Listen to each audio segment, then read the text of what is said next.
first just kind of start off by telling me what happened? Um, just kind of walk me through that. Okay, today I went to vote at the Howard County Courthouse, and when I walked in, some ladies were sitting on table by a table, and I asked them, "Is this where you vote?" They said yes, and then a few minutes later, they said, or maybe a minute later, they said, "You are you voting local, or are you voting for the primary?" And I requested to vote for primary and local, and they said, "Well, you have to vote Republican because the locals that are running are Republican, and you have to go with the Republican Party. You won't be able to vote Democrat in the primary if you go vote for the locals that are running." So I opted to vote Democrat and didn't vote for the locals due to this process, but I also felt it was kind of intrusive that as soon as I walked in, they asked me they asked what party I was voting. I don't think that's anybody's business. I think that, I mean, what you vote for, who you vote for is your business and nobody else's. And then the way they've got it set up, if you vote for the locals, it's swaying the vote to the Republican Party because you won't be able to vote any other way for the duration. And so, what were you thinking when you walked in and they asked you who you're voting for? Like, what's your party? I I I thought it was none of. First, my thought was it's none of their business. But when she explained that I had to, if I voted for the locals, I would have to vote Republican all the way, and I told her that I wasn't going to vote for the locals. But to me, it was very intrusive. It's nobody's business who I vote for, like I said, and to me, the way they're doing it, it's swaying the vote towards the Republican Party because maybe somebody doesn't know but wants to vote for a local person that's running for sheriff or whatever office is open right now, and they'll they'll once they vote Republican, that's it. They're Republican for the duration. They won't be able to change later on. And so, you weren't able to vote in the local election. How does that make you feel that you weren't able to cast your vote here because you felt like you needed to vote in the presidential to pick between the two?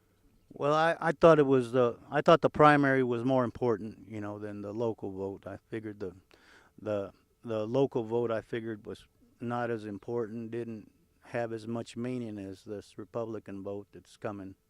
The primary vote, primary that's coming, and I think that everybody needs to get out and vote during the primary, and let the people in Washington know what we want.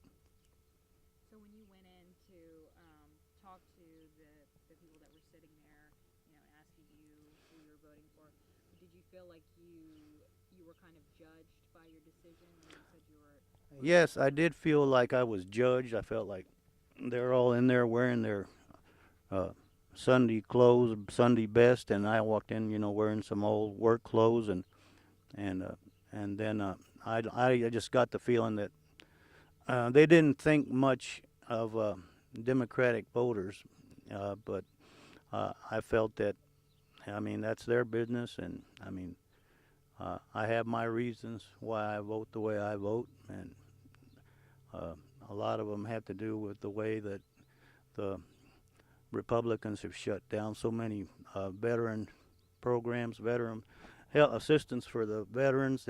And they keep demanding boots on the ground every time they get on the stage, and I don't think any of them have ever been in boots. And so when you had to make the difficult decision between voting local and voting in the primary, how do you feel like they need to change this so that everyone can vote for who they want to vote for regardless of the party? Well, that's something that, I mean, I hadn't encountered this before. I lived out in the country, and we used to vote out of a church. My precinct was in a we'd vote at a church, and nobody ever asked us any questions as to what party or whatever. You just went in there and voted and left. It was this is the first time that they ever done this to me. So I just found it awkward and kind of judgmental and like I said, the swaying the vote. And have you voted here in Howard County before? And have you ever Yes, voted? ma'am, I have voted here before. And have you dealt with this in the past? No, ma'am. Okay. Can you kind of go into, your previous experiences with Howard voting in Howard County? Oh, I've never had problems with voting in Howard. Like I said, I lived out in the country, and we used to go. Our precinct voted out of a church. I can't remember the name of the church now, but we would go to that church. It's out in the fields and vote there, and people were just driving up and voting and leaving, and nobody would ever question what party, or anything else. Nothing, no type of question concerning what party you were for or whatever, who you were voting for, anything like that. I'm not sure if you went into kind of detail about why you would have to pick between the parties, like what they told you why you had to pick.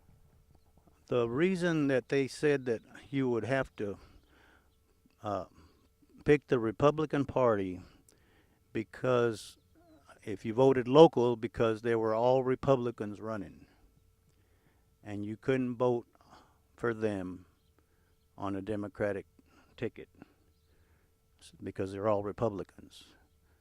Which it doesn't matter. I voted for some of the Republicans that are there now, but I mean, I guess they're trying to seal the thing that once you vote for them, you're Republican all the way, and people have tendency to change their mind and vote whichever way they want. Okay. And what would you say you want to change with how they do these procedures? Do you think they should? Well, I'm just wondering if it's legal. I'm wondering if this is legal. I don't know. I don't know what the law is on this type of procedure. I know it's supposed to be your voting right is supposed to be private. I know you wouldn't like anybody asking you, well, who are you voting for? I mean, it's something that's private. It's yours. You're an American citizen. You get that voting right, and it's private. Anything else you want to add? That's it.